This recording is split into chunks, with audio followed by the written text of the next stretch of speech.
Au Mali, l'ambassadeur de France est invité à quitter le pays. Une annonce faite lundi 31 janvier par les autorités de la transition et intervient suite aux propos tenus ces derniers jours par le chef de la diplomatie française, Jean-Yves Le Drian.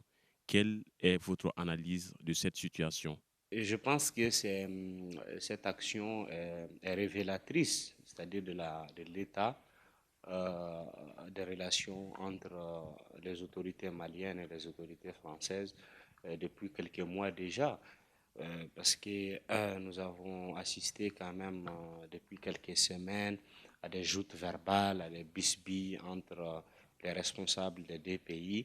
Et donc, avec cette expulsion-là, on vient d'atteindre un cran de plus hein, dans cette tension-là, qui vraiment a atteint son paroxysme.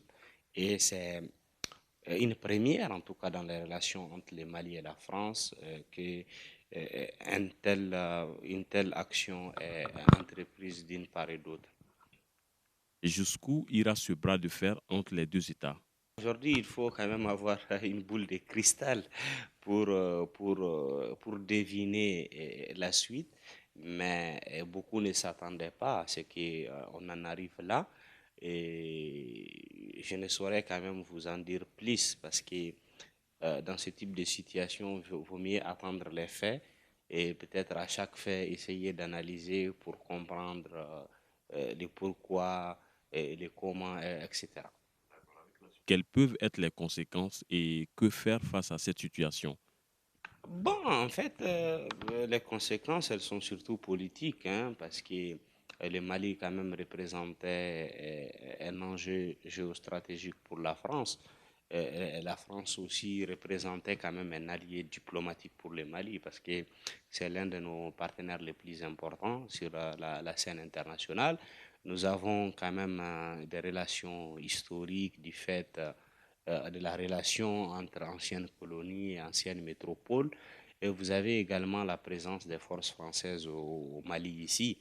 Et vous avez en plus un peu les mouvements des populations. Nous avons beaucoup de Maliens qui vivent en France, tout comme beaucoup de Français qui vivent au Mali. Beaucoup d'entreprises françaises évoluent au Mali, etc. Donc, cette situation met quand même en mal cette relation-là. Mais j'ose espérer que peut-être après l'émotion, après l'escalade, qu'on assiste quand même à un retour à la raison, à un dialogue entre les deux autorités pour trouver le juste milieu.